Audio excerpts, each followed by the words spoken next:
Praise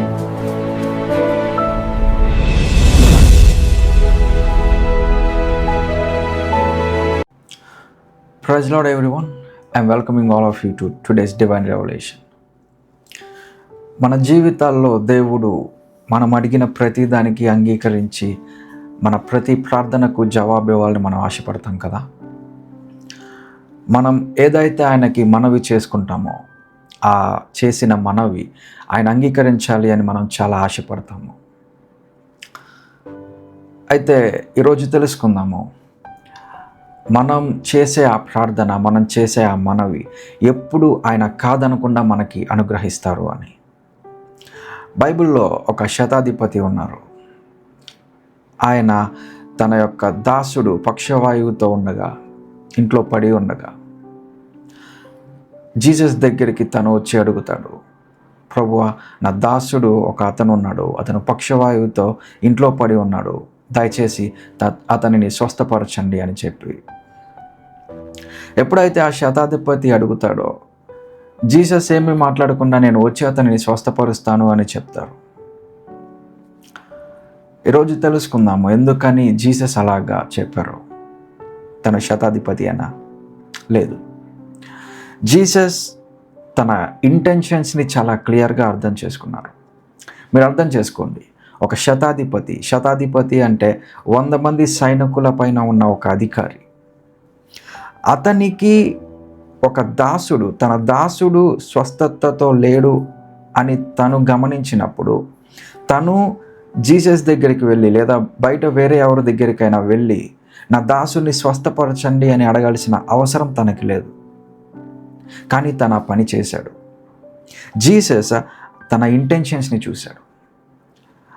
ఎప్పుడైతే ఒక అధికారంలో ఉన్న ఒక శతాధిపతి వచ్చి నా దాసుని బాగు చేయండి అని బయట అడుగుతున్నాడు, అక్కడ మనం అర్థం చేసుకోవచ్చు ఆ శతాధిపతి ఎంత మంచివాడు అని. ఆ శతాధిపతి తన కింద వారి పట్ల ఎంత శ్రద్ధ, ప్రేమ కలిగిన వాడు అని, ఎంత కేర్ చూపిస్తున్నాడో మనం అర్థం చేసుకోవచ్చు. అందుకనే ఎప్పుడైతే ఆ శతాధిపతి వచ్చి జీసస్ని అడుగుతారో, ప్రభువా, నా దాసుని స్వస్థపరచండి అని, ఆయన కాదనలేదు. ఆయన నేను వచ్చి స్వస్థపరుస్తానని చెప్పారు. ఇక్కడ మనం అర్థం చేసుకోవాలి, God sees your intentions before he grants you anything. దేవుడు నీ యొక్క అంతరంగాన్ని పరిశీలిస్తారు.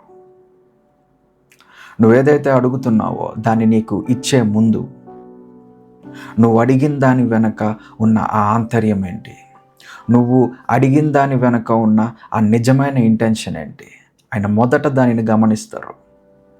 ఎప్పుడైతే నీ ఇంటెన్షన్ ఆయన దృష్టికి మంచిది అనిపిస్తుందో ఆయన కాదనకుండా ఆ కార్యాన్ని నీ కోసం చేస్తారు. అయితే ఎప్పుడైతే ఆ ఇంటెన్షన్ సరైనది కాదు అని ఆయనకి అనిపిస్తుందో ఆయన ఆ కార్యాన్ని మీ జీవితంలో జరిగించరు.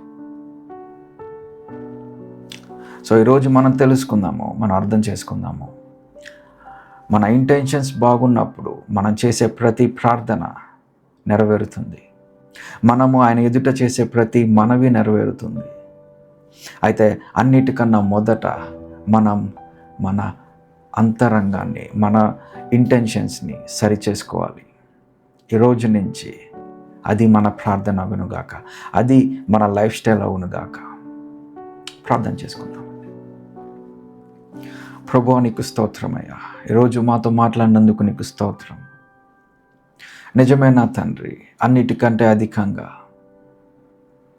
మా అంతరంగాల్ని మేము పరిశీలించుకొని, మీ ఎదుట పరిశీలించుకొని, ప్రభువా, మీకు తగిన వారిగా ఉండేట్టుగా మాకు సహాయం చేయండి.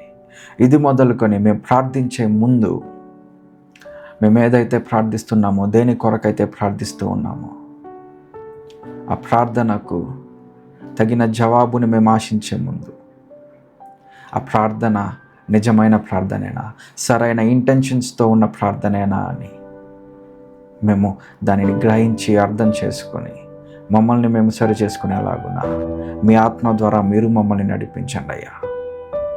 యేసు నామములో అడుగుతున్నాను తండ్రి, ఆమేన్. దేవుడు మిమ్మల్ని దీవించును గాక. ఆమేన్.